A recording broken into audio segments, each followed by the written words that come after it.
Hello my friends and welcome back to Kev's Hobby Showcase. I'm of course Kevin. You may have also seen me on Tabletop Jones Productions where John and I are the two idiots playing board games. And today, well, it's the first of the month and, first weekend of the month and of July. Happy Independence Day, happy 4th of July, however you want to word it. And of course it is story time. So I'm going to continue with my my new work called the New Age of Heroes. I'm still waiting for the copyright to be finished so I could publish. I do self-publish on Amazon. In the description, I'll have a link to go see other works that I have already published. If you would like to check them out, please do if you want to. But also, I'll have linked for the Discord that I've started for hobbies in general, and also to check out the Patreon channel that I have connected to this.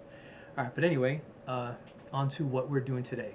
So, when we left off last time, I had started the first 4 chapters in part 2 of my story, which is covering the character Citizen.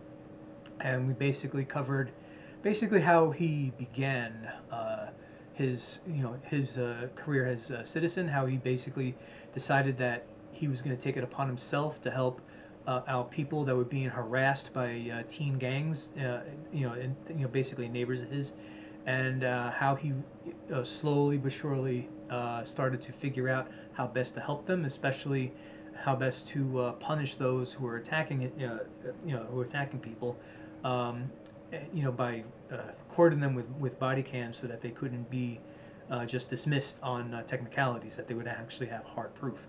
So. Also, basically showed how he kind of discovered, the best ways to protect himself, like his body armor, his weapons, and all that.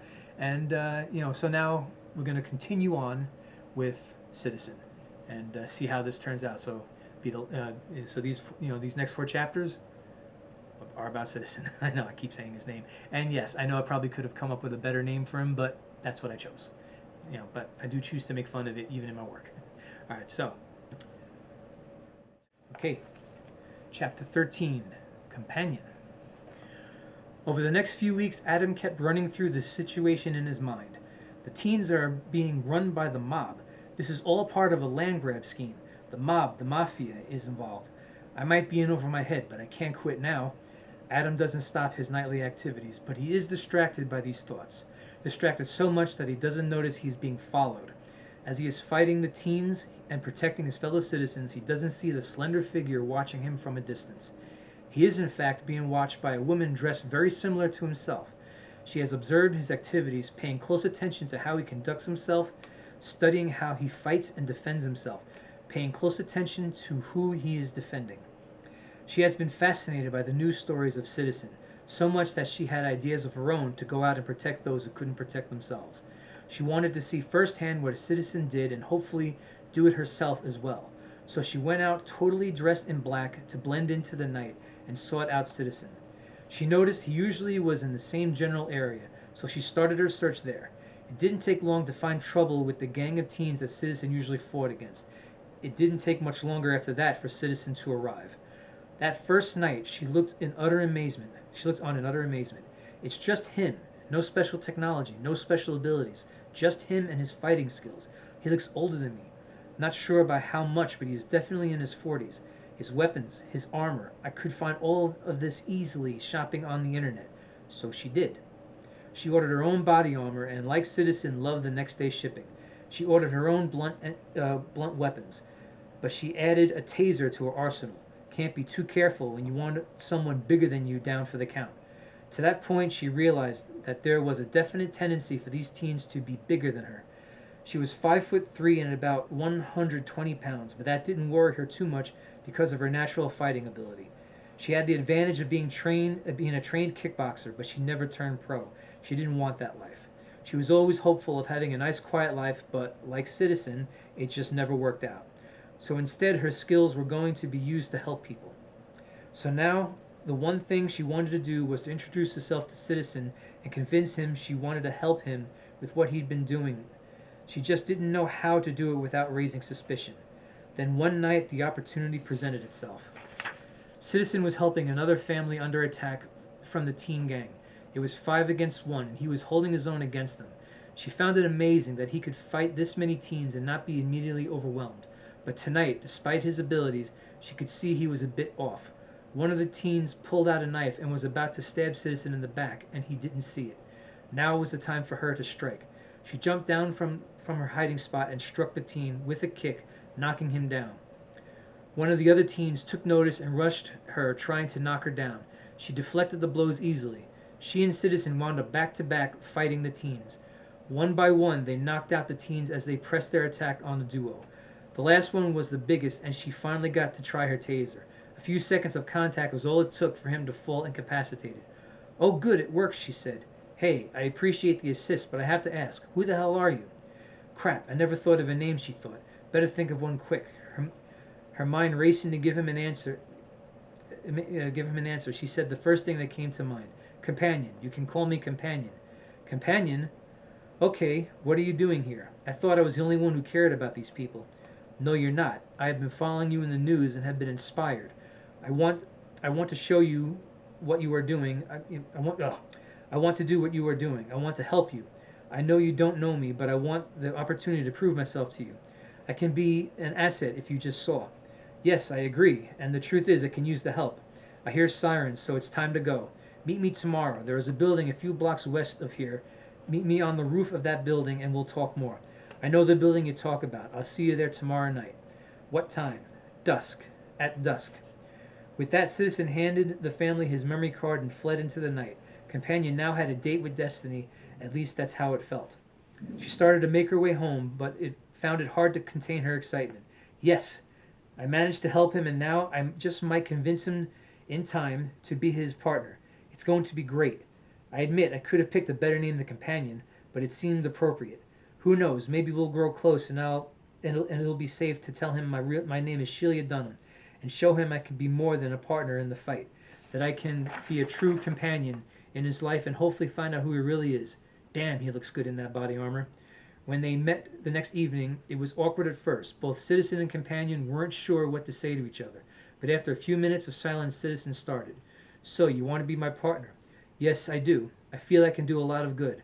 "Well, you can handle yourself in a fight. You have non-lethal weapons, so that's good. Your body armor looks a bit flimsy, but you must go with what works for you. As long as we're on the same page on what we're doing, I can accept being partners. So tell me, aside from doing a lot of good, why do you want to do this with me? I need more than a vague answer." "I'm tired of seeing good people suffer. You've been sticking to a certain neighborhood, so I assume you live here.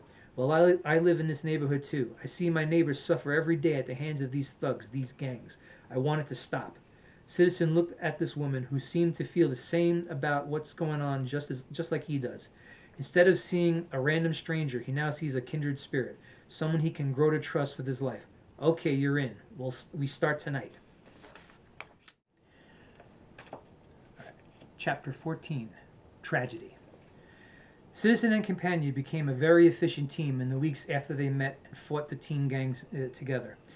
They seemed to be very compatible in their fighting styles, complementing each other while kicking the teens' asses. Sorry.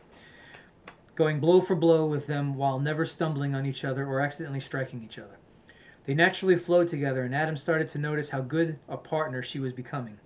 The families they helped were noticing this too. Whenever Citizen and Companion were in the same area, people crowded them, but in a positive way. Some even started asking for autographs. Adam didn't particularly like this, but he saw two things. First, he saw the people being at ease in their own neighborhoods for the first time in a very long time. Second, he saw that Companion was very good at setting their minds at ease. She spoke in a kind and calm manner without being condescending. Adam also noticed something else. He was becoming attracted to her. He found himself thinking about her often, and not just in the aspect of being his partner as Citizen. He wanted to know who she is she wanted to know who she is to be his partner in life. This might be a problem, he thought. He didn't want complications in this double life, but his loneliness was sometimes overwhelming. Companion made it less so. So while out on patrol one cool and crisp night, he and Companion were looking for trouble, and there was none to be found. As it got closer to winter and the nights were getting colder, some of the teens stayed away. Not always, but this night was was a particularly quiet one, so Companion started the conversation. Citizen, do you ever want something more out of life? What do you mean? Well, what we are doing is absolutely necessary. I'm well aware of that. In fact, seeing you was truly inspiring. It's why I wanted to team up with you. But what about your personal life? I think I know where you're going with this. I tried to have a girlfriend and a wife for many years, but it never worked out. I see. So you live alone? Yeah, why are you asking me this? Well, I might be a fighter, but I'm also a woman, in case you didn't notice. Oh yeah, I noticed. Companion's smile was hard to hide. Good, so I also noticed you. I mean, while we're fighting the gangs, we seem to mesh so well together. We complement each other on so many levels, and I have to say, you look damn good in that body armor. If Adam wasn't wearing a mask to hide his face, Companion would definitely see him blush. Adam wasn't sure where to go from here. This was getting very personal, but again, the loneliness was waiting, right there. All he had to do was shut her down, or go with this and see where it goes. Screw it. It's a quiet night tonight, so we seem to have quite a bit of time. How do you want to go forward? Companion looked around to make sure no one was there to see what she was about to do. Once she was confident there wasn't any prying eyes, she took off her mask. My real name is Sheila Dunham. I trained to be a kickboxer but didn't go pro. It just didn't appeal to me anymore. I wanted to do something worthwhile with my life. I wanted to matter in this world. Unfortunately, there aren't too many jobs that can give me that. I mainly work from home on my computer.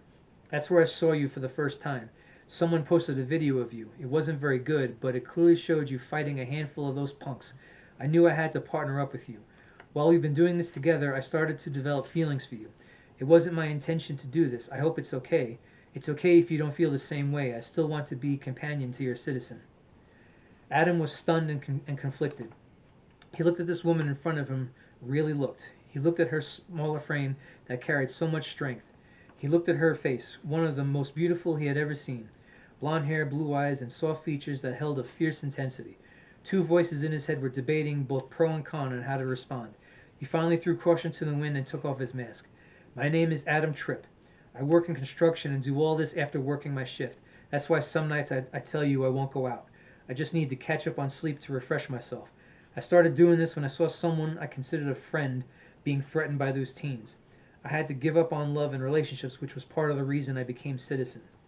Well, hello, Adam. Nice to meet you. Hello, Sheila. Nice to meet you, too.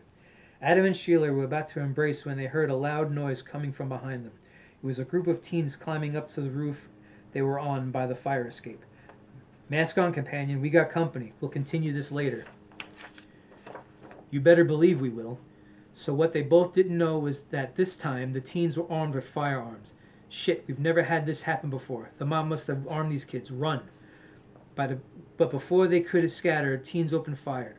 Several bullets hit Citizen, but his armor stopped them. Each impact hurt, but they didn't get through. Companion wasn't so lucky. A few of the bullets found a break in her armor. She fell, and Adam could see the blood flowing out of her. He ran to her to shield her from the rest of the barrage while waiting for the teens to have to reload. When that happened, he scooped her up and ran. He burst through the roof entrance and kept going. Adrenaline kept his body moving even with the added weight of Companion. Adam found an empty apartment and went in to try to bandage up Companion. No, no, no. I can't lose you. Not now. Companion reached up and placed her hand on his cheek. You're not going to lose me. Just get me to the nearest hospital. I have a friend in the ER. She'll patch me up. Don't go in with masks on. I know the hospital is just a few blocks away. Remember, I live in this neighborhood and have some connections of my own. That's also why I wanted to team up with you. Go to the ER and ask for Amanda. She'll help me. Companion passed out, and Citizen scooped her back up and made his way out of the building. He removed both of their masks like Companion asked. He also noticed the teens were gone.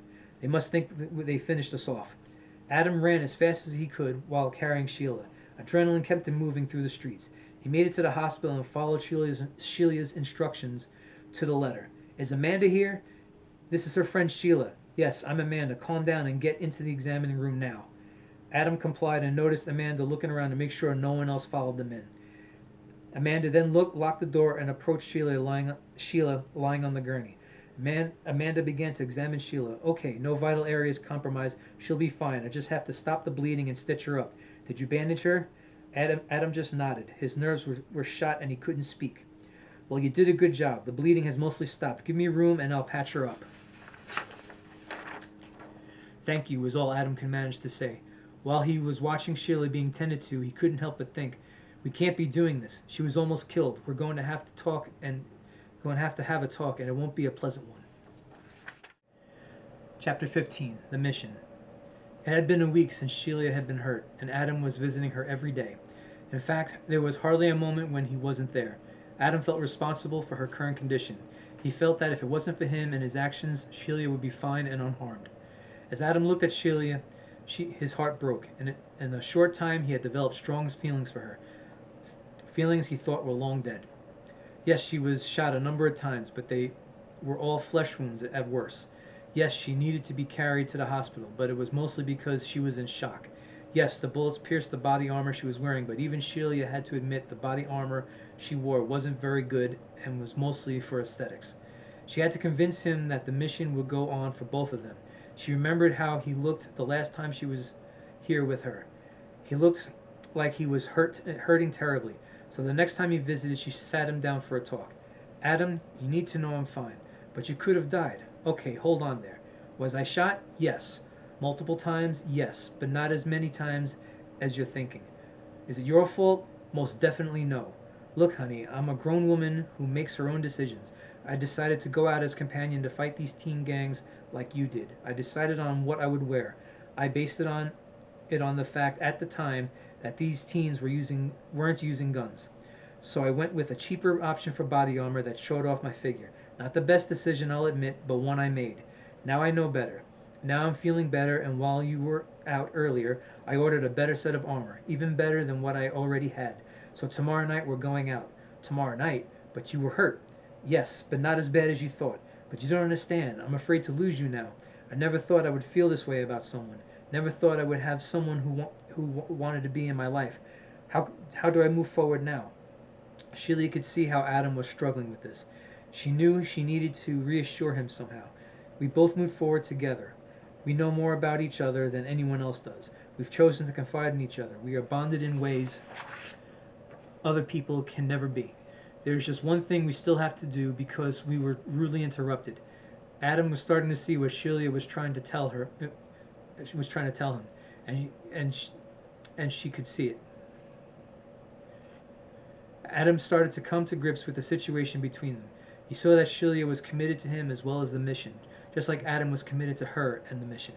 So Adam did the only thing he felt he could do at the moment. He took Sheila by the hands and drew her close. He gently embraced her, looking into her eyes as he did. He then kissed her on the lips, and she kissed him back. The kiss seemed to last forever until they both noticed the nurse Amanda standing by the door. Oh, don't mind me. I'm just enjoying the view. They all shared a good laugh. For Adam, it felt like he hadn't laughed like that in several years. So he and Sheila left for her apartment, and right there in the lobby was the package of her body armor. They grabbed it along with a few other weapons from her apartment, along with a bag with enough clothes to last a few days. The next stop was Adam's house. Sheila tried on the armor, and Adam helped her make any adjustments that needed to be made. Damn, you still look good in that armor, Adam couldn't help but say. Then once both were armored up, they started looking through the weapons. They carefully chose which ones they would use. Neither one brought a gun into the mix. They both felt it's too dangerous for their mission and too easy for an innocent to get hurt. Besides, they both know if they escalated the violence, then the ones they fought against would escalate further as well. Once both citizen and companion were armored and armed, they stood on the rooftop looking into each other's eyes. Oh, sorry. They both know that their pairing was destined to be. They embraced and kissed, feeling free for the first time in a long time. When they were able to pull away, they each saw the determined look in each other's eyes. Ready to kick some ass, companion? Always, citizen. They both leapt to the nearby roof. From there, they raced down a fire escape to the streets. Both citizen and companion ran through the streets, leaping over parked cars and other sidewalk objects. They both had the excitement of people younger than them, and they both loved it. The people of the neighborhood cheered them on, chanting words of encouragement as well as the occasional high five. Soon citizen and companion left a wake of cheering fans behind them as they went to face the gangs. So off they went for a little payback, and the gangs will never know what hit them. Chapter 16. Justice Reborn. Citizen and companion had been searching for hours for the teens that had shot at them that night. They both kept to the shadows as to not alert them. Citizen was using his body camera to record any and all interactions between the teen gang members, while companion was taking still pictures of any suspicious activity they encountered. Each time they found one lead, it kept leading to another. They both were surprised how elaborate the structure of the gang seemed to be, but they had to remember that they were under the control of Don Marcos Suarez, one of the city's most dangerous mob bosses. So they followed every lead to the next one until hours later they found the ones they were looking for. There were 4 of them, armed with what looked like military-grade rifles. The duo took their time looking over everything to assess the situation. They all had a rifle, but that was their only weapon. They also had extra clips of ammo, 3 each. The way they handled their weapons showed their inexperience, like they were treating the weapons like toys. So in a nutshell, these teens were inexperienced, typically juvenile, and weren't smart enough to be able to load the weapon and shoot it. Perfect, they both thought. Citizen and companion found a spot where they could quietly come up with a plan to take these teens down. Companion, we need to get enough on these teens so the cops can actually arrest them. Are there any good cops left to do that? You've had more experience with them than I have. Yeah, there are a few, like the ones who helped my friend Zeke when I first started doing this. If I can get a good recording, I could send it right to him. I did a search a while back and got his work email at the precinct. Okay, so how do you want to do this? I'll sneak in closer to get the recording. You take as many pictures as you can. Thankfully, it's a clear and calm night, so the video, audio, and pictures could all be crystal clear. Once I've got what we need, I'll get back to you, and we send everything with an urgent message to the cops. They both nodded, and Citizen started getting closer for his recording. He got close enough to be able to hear them and started the body camera. At first, it was them mostly bragging to each other about who was better, but it didn't take long to record incriminating evidence. Boss Suarez said we need to be ready to move tonight. We're hitting a bunch of houses that have been resisting us. He said if they don't leave, to kill them all. Don't matter if they're women or children. We're to leave no one standing. Citizen took out one of his clubs and swung at the teen's head. He connected and had the teen reeling. He landed another blow and sent the teen to the floor. The teen was unconscious, 1 down. He saw the other 3 starting to aim their weapons at him. He also saw companion sneaking up behind them. She had her taser out and tased the closest teen to her. The teen convulsed for a few minutes, then companion disengaged the taser, and the teen fell to the floor, 2 down. The remaining teens tried to find cover so they could attack. Citizen moved faster, much to his surprise, and struck the teen several times with his club. The teen staggered, and with one more blow, fell unconscious, 3 down. At the same time, companion moved in and tased the last teen before he could find somewhere to hide. After convulsing for a few minutes, he fell unconscious, 4 down.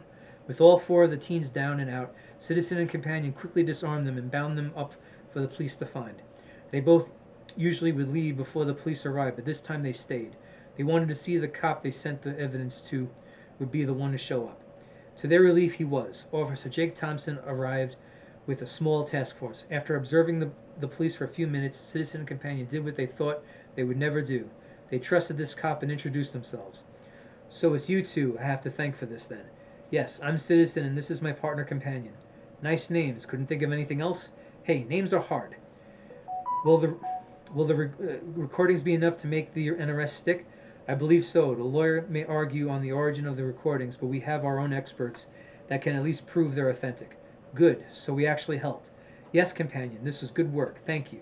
You seem pretty relaxed about this situation. Mind if I ask why? Well, Citizen, in case you haven't noticed, the world has changed.